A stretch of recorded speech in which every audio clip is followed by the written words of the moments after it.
माझं कीर्तन असतं. विज्ञान म्हणतं energy can neither be created nor be destroyed, only one form is converted into another form but total energy in the universe is always constant. म्हणतं विज्ञान. आणि गीता सांगते आमची पुनरुक्ती जननम पुनरुक्ती मरणम. हे आहे ज्ञान. पण या ज्ञानाचा जे जे काय तुम्हाला दृश्य आहे ते सर्व या गीतेत आहे बरं का, लक्षात ठेवा. विठ्ठल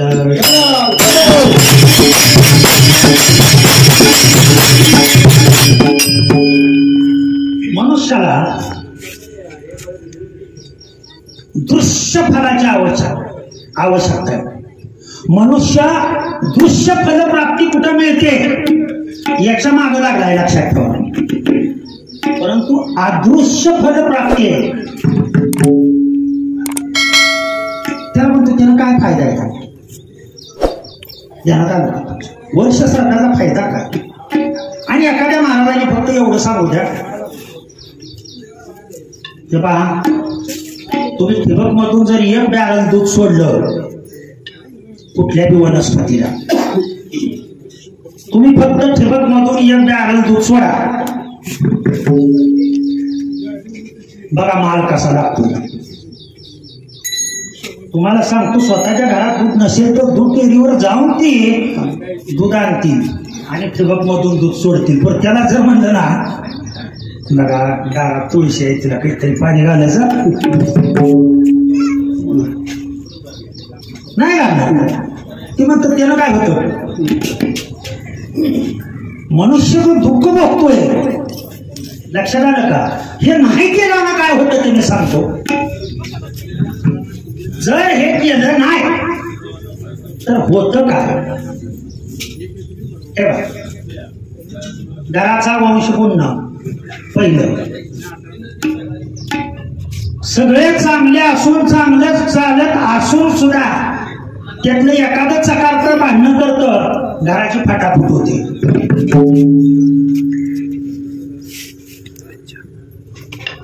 पितृ दोष काय करावं हे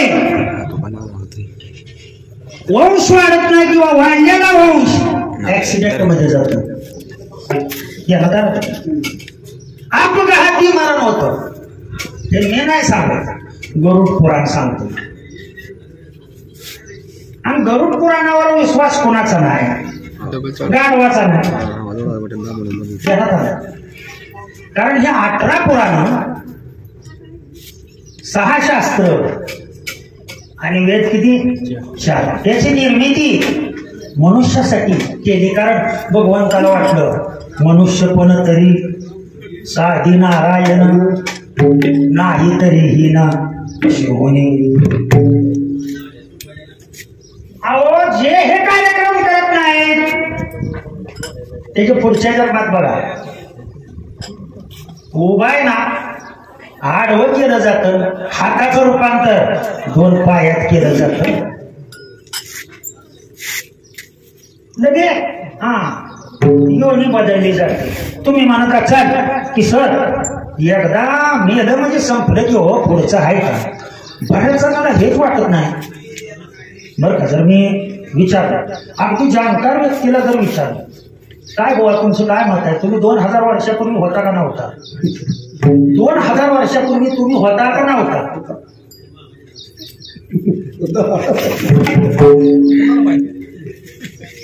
कोणाला माहित आहे नवा माहित आहे पण त्याचं ज्ञानच नाही. तुम्ही नव्हता म्हणाल तर आला, आता कुठं आला.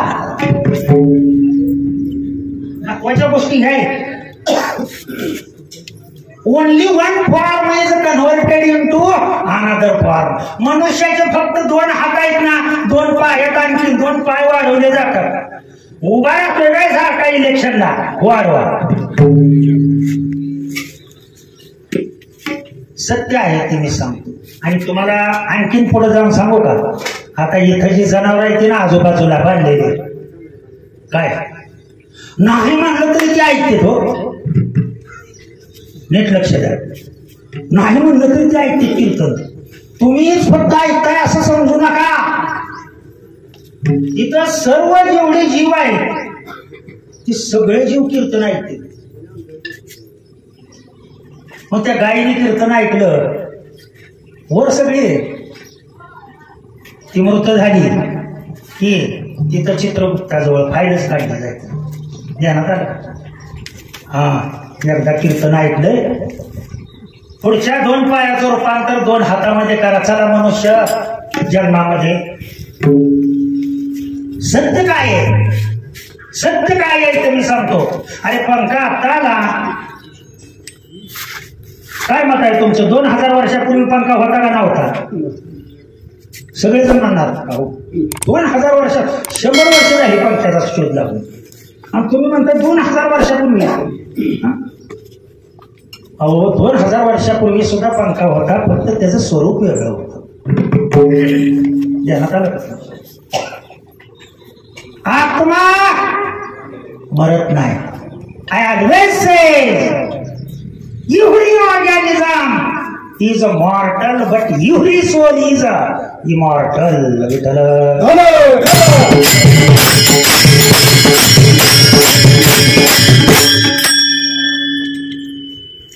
मरण देहाला आहे का आत्म्याला आहे?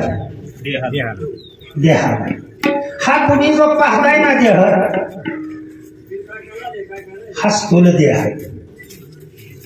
देह 4 प्रकारचे लक्षात ठेवा. स्थूल देह दिसतोय तो स्वप्नामध्ये किंवा आता तुम्ही नीट लक्ष द्या, स्वप्न अवस्थेमध्ये, सुषुप्तीमध्ये स्वप्न तुम्हाला पडतं का नाही? हा, त्या स्वप्नामध्ये तुम्ही पुण्याला जाता, पुण्याला जाऊन सगळा विधी वगैरे करून येता. ते कुठल्या देहाने? त्याला सूक्ष्म देह असं म्हणतात. लक्षात ठेवा. देहाचे प्रकार 4 आहेत. त्यातला जातोय फक्त स्थूल. आपण जो विधी करतोय तो स्थूल देहाचा, सूक्ष्म देहाचा विधी करत नाही. हे 2 देह ज्याच्यामुळे आले त्याला कारण देह म्हणतात. तुम्हाला सांगू का, भगवंताची सेवा तनु म्हणू. आता या महाराजांकडे जर पाहिलं तर तुम्हाला किती देह दिसतात? महाराज किती दिसतात तुम्हाला सांगा. जाऊ द्या, असू द्या, तुमच्या मनाप्रमाणे का होईना. महाराज 1 दिसतोय का 2 दिसते? हा, 1च दिसतोय. आहे का? दृश्य आहे त्याच्या मागे लागलाय. त्याला आलं का तुमच्या? महाराज मुंबईनं जाऊन येणार, इथंच उभा आहेत महाराज. 1 सेकंदाच्या आत मुंबईवरनं जाऊन येतात.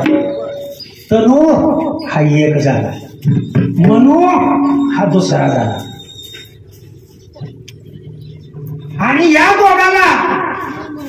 दोघाला जन्म घ्यायला लावणारा 3रा, त्याला म्हणतो आपण कारण देह.